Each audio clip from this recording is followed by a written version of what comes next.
हाय viewers. एक नई course के साथ आपके सामने हाजिर हैं। इस कोर्स के अंदर हम डिस्ट्रीब्यूशन यूजेज वेरिएंस की बात कर रहे होंगे।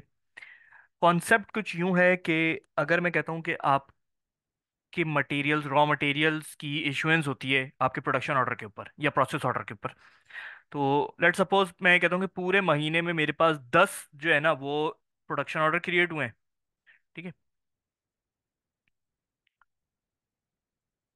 Raw material issue, raw material procure, opening inventory. फिलहाल हम बात कर लेते हैं opening inventory zero. Opening is zero. Opening inventory zero है। प्रिक्योर जो है ना मेरे पास 1000 क्वांटिटी होती है। ये क्वांटिटी की बात हो रही है। 1000 क्वांटिटी होती है। और रॉ मटेरियल जो मेरे इशू हो रहे हैं प्रोडक्शन ऑर्डर के ऊपर, वो लेट सपोज 300 की क्वांटिटी है। 300 की क्वांटिटी इस सेंस में है कि हर ऑर्डर के ऊपर जो है ना वो टू क्वांटिटीज, हर ऑर्डर के ऊपर टू क्वांटिटीज इशू होते हैं। तो मैं कह सकता हूँ कि 150 ऑर्डर्स मेरे पास बने हुए हैं। नंबर ऑफ ऑर्डर्स की जो क्वांटिटी है वो है ऑर्डर नंबर, और पर ऑर्डर, पर ऑर्डर के ऊपर जो इशुएंस है वो टू है। इस तरीके से ये 300 क्वांटिटी जो है वो मेरी रॉ मटेरियल की इशू हो जाती है। एज पर एसएपी की कैलकुलेशन के हिसाब से हमारा जो रिमेनिंग अमाउंट, रिमेनिंग क्वांटिटी जो है वो बचनी चाहिए रॉ मटेरियल की एंडिंग इन स्टॉक, वो होनी चाहिए 700। मगर मगर एंडिंग, अब जब हमारा स्टॉक काउंट होता है, स्टॉक काउंट में हमें पता चलता है कि स्टॉक काउंट में हमें पता चलता है कि हमारी जो एक्चुअल एंडिंग इन्वेंट्री हमारे पास मौजूद है वो है 650। इट्स मीन 50 का एसएपी और एक्चुअल स्टॉक काउंटिंग के अंदर 50 का डिफरेंस आ रहा है। ठीक है। तो अब एक तरीका तो ये है कि हम इस डिफरेंस को हम अपने नॉर्मल जो है वो पीरियड कॉस्ट के अंदर शो करा दें।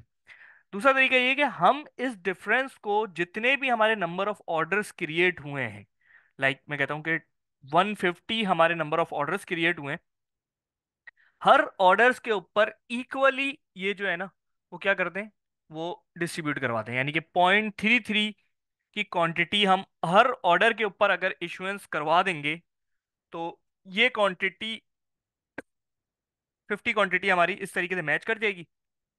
और टोटल रॉ मटेरियल इशुएंस वो हमारी 350,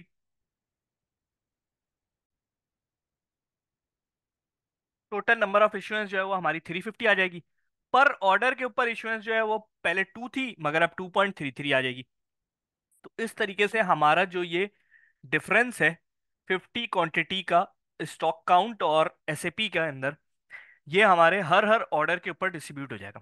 तो ये फंक्शनैलिटी जो है वो हमारा ये काम कर रही होती है कि हमारे जो एंडिंग इन्वेंट्री और स्टॉक काउंट का जो डिफरेंस है उसको ऑर्डर वाइज ब्रेकअप करके हर ऑर्डर के ऊपर पोस्ट कर देती है, अनटिल आपका ऑर्डर अगर सेटल भी हुआ है। मैंने खैर इस उस कोर्स के अंदर ये वाली फंक्शनैलिटी आफ्टर सेटलमेंट नहीं चलाई, मगर अगर आपका ऑर्डर सेटल भी हुआ है, ये मैंने खुद टेस्ट कर लिया था। मगर यहाँ पे मैंने कोर्स के अंदर इसको डॉक्यूमेंट नहीं किया है। आप इसको खुद से डॉक्यूमेंट कर मतलब खुद से टेस्ट कर सकते हैं। अनटिल आपका ऑर्डर सेटल भी हुआ है तब भी ये डिफरेंस अमाउंट जो है वो उसके ऊपर पोस्ट कर देगा। फिर आपको दोबारा से सेटलमेंट एग्जीक्यूट करनी पड़ेगी। ओके। होपफुली कि ये चीज़ अगर कहीं और मुझे यूज़ करनी पड़ी तो मैं को मैं इस तरीके से भी डॉक्यूमेंट कर दूंगा या अपने यूट्यूब चैनल के ऊपर ये चीज़ डॉक्यूमेंट करके पोस्ट कर दूंगा। क्योंकि इस कोर्स के अंदर मेरी जो मेन जो फोकस था वो था कि डिस्ट्रीब्यूशन यूजेज वेरिएंस की फंक्शनैलिटी को जो है ना हम एक्सप्लोर कर लें और डॉक्यूमेंट कर लें। ओके। तो ये मटेरियल के प्रोस्पेक्टिव से मैंने बात कर ली।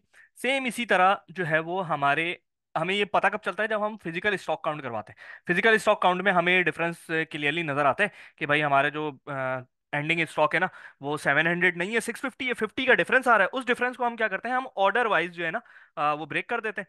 अगर हमारा प्रोडक्ट कॉस्ट कलेक्टर का सिनेरियो है, मतलब प्रोडक्ट कॉस्ट बाय पीरियड का सिनेरियो है, तो भी ये प्रोडक्ट कॉस्ट बाय, यानी कि हर प्रोडक्ट कॉस्ट कलेक्टर के ऊपर सेम इसी तरह डिस्ट्रीब्यूट हो जाएगा जिस तरीके से हम ऑर्डर में इसको कर रहे होते हैं।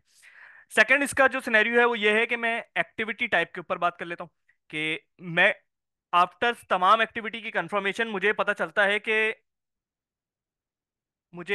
है कि मेरी टोटल एक्चुअल एक्टिविटी की कंफर्मेशन जो है वो नंबर ऑफ आवर्स में 100 है।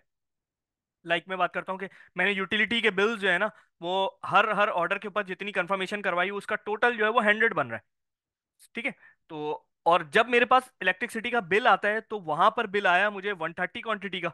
अब ये 30 क्वांटिटी का डिफरेंस है। एक्चुअल बिल जो है ना वो मेरा है 30 क्वांटिटी का, डिफरेंस जो है मेरे पास जो आया वो आया 30 क्वांटिटी का। अब ये 30 क्वांटिटी मुझे अपने हर ऑर्डर के ऊपर लेके जानी है। ओके। तो डिस्ट्रीब्यूटिव डिस्ट्रीब्यूशन यूजेज वेरिएंस जो है ना वो ये काम भी कर देता है कि जितनी क्वांटिटी जिस जिस ऑर्डर के ऊपर जिस तरीके से भी इशू हुई हुई होगी, अगर मैं इसको थोड़ा सा शॉर्ट कर लेता हूँ, मैं कहता हूँ कि एक्टिविटीज कंफर्मेशन जो है ना वो एक 5 ऑर्डर्स है मेरे, 1 2 3 4 5, 5 ऑर्डर्स हैं। एक ऑर्डर के ऊपर जो है ना वो 30 है, दूसरे पे 20 है, 25 है। इसको टोटल लगा देता हूँ मैं, ताकि मेरा 110 है और 15 है। ओके। तो इन 5 ऑर्डर्स के ऊपर मेरी जो एक्चुअल एक्टिविटी कंफर्मेशन जो है वो 100 है, ये 100 और ये 100। ओके। तो अब मैं कहता हूँ ये जो 30 का डिफरेंस है, ये इसको सिस्टम किस तरीके से ब्रेक करेगा, this divide by this multiply by this. Okay. System इस तरीके से इसको ब्रेक करेगा कि 30 क्वांटिटी का ये डिफरेंस जो है ना वो हर हर ऑर्डर पे ब्रेक हो गया।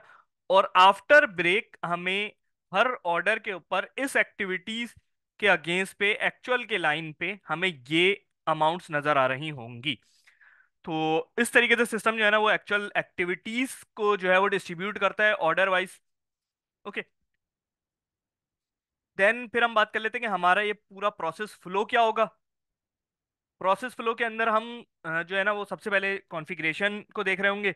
कॉन्फ़िगरेशन के जो मैंने स्क्रीनशॉट्स लिए हुए हैं उसमें ही से मैं इसको एक्सप्लोर करके बता रहा हूँ कि क्या बहुत छोटी सी कॉन्फ़िगरेशन है।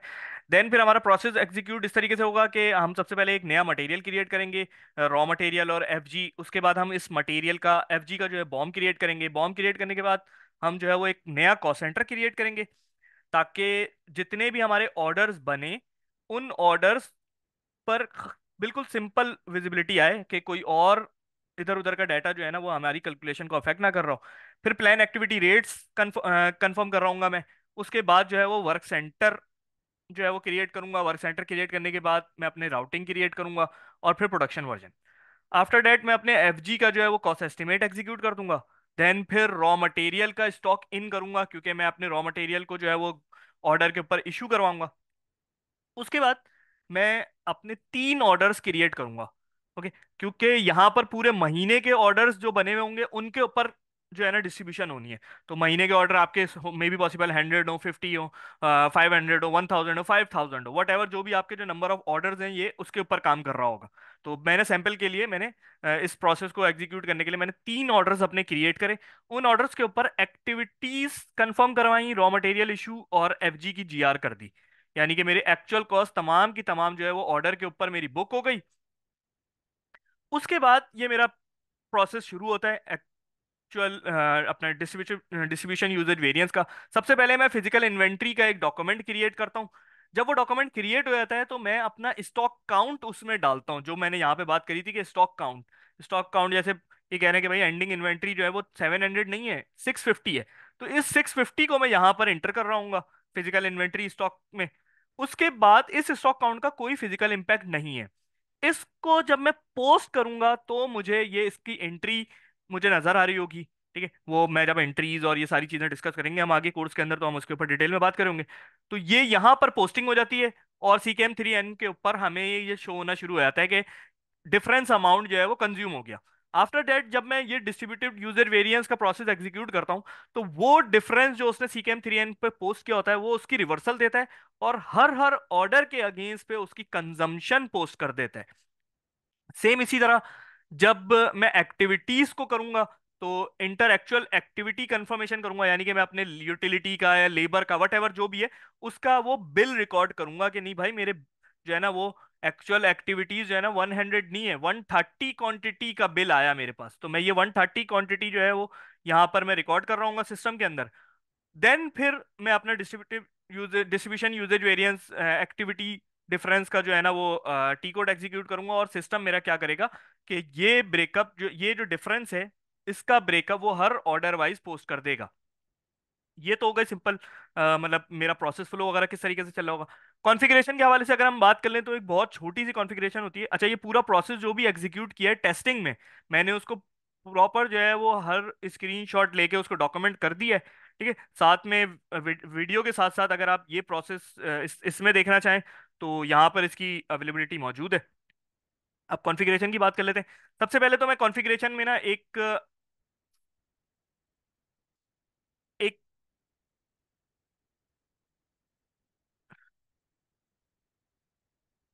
सबसे पहले मैं अपनी ये जाऊंगा एक्चुअल कॉस्टिंग और मटेरियल लेजर, फिर एक्चुअल कॉस्टिंग, और इसमें activate distribution of consumption difference, इसको जाके मैं यहाँ पे एक्टिव कर दूंगा, डिस्ट्रीब्यूशन एक्टिव। और यहाँ डिफॉल्ट जो है वो ब्लैंक होगा, तो इसको मैं 1 कर देता हूँ, डिस्ट्रीब्यूशन एक्टिव। ये कॉन्फ़िगरेशन के एंड से एक ये काम करना है। दूसरा काम क्या करना है कि मुझे एक GL क्रिएट करना है अपना परचेज प्राइस डिफरेंस। मैंने डिफरेंस जो एक GL बनाया है इन्वेंट्री काउंट डिफरेंस का, 213 का जो है मैंने एक GL क्रिएट करा इन्वेंट्री काउंट डिफरेंस का। और इस GL को मैंने जाकर कहाँ पे लगा दिया, OBYC में GBBINV के अंदर मैंने इसको असाइन कर दिया रॉ मटेरियल की वैल्यूएशन क्लास के साथ। अगर मेरा SFG और ये वो इन सब का भी है तो मैं अलग अलग GL भी बना सकता हूँ, अगर मैं चाहूँ तो एक ही GL में काउंट डिफरेंस के नाम से एक ही GL बनाऊं और तमाम वैल्यूएशन क्लास के ऊपर वही GL असाइन कर दूं, वट एवर जो भी मेरी रिक्वायरमेंट है मैं उसके हिसाब से OBYC की कॉन्फ़िगरेशन को डील कर सकता हूं। ओके, तो पहली चीज क्या है कि हमें जो है वो डिस्ट्रीब्यूशन कंजम्पशन जो है वो एक्टिवेट करवानी है। सेकंड चीज क्या है कि मैं GL क्रिएट करके GBBINV के अंदर जो है ना वो उस GL को वेल क्लास के साथ अलाइन कराऊंगा। कॉन्फ़िगरेशन का काम मेरा खत्म हो चुका है। उसके बाद मेरा ये पूरा का पूरा प्रोसेस एग्जीक्यूट होगा। आई होप के आपको ये एक SAP के अंदर जो एक फंक्शनैलिटी है डिस्ट्रीब्यूशन यूजेज वेरिएंस की अच्छी खासी अंडरस्टैंडिंग हो जाएगी after completion of this course. तो मैं उम्मीद करता हूँ कि ये कोर्स आपको अच्छा लगेगा और आपकी कोई इन्फॉर्मेशन में जो है ना वो इजाफा होगा। अगर ये कोर्स आपको अच्छा लगता है और इससे आपको एक नॉलेज गेन होती है तो काइंडली जो है वो आप रिव्यूज़ दें, और रिव्यूज़ के साथ साथ जो है वो कमेंट्स लाजमी करें। और अगर इसमें आप मुझे कोई डायरेक्टली कांटेक्ट करके जो है वो कोई बेहतरी के लिए कोई फीडबैक दे सकते हैं तो व्हाट्सअप के ऊपर आप वॉइस मैसेज या टेक्स्ट कर सकते हैं। Thank you very much.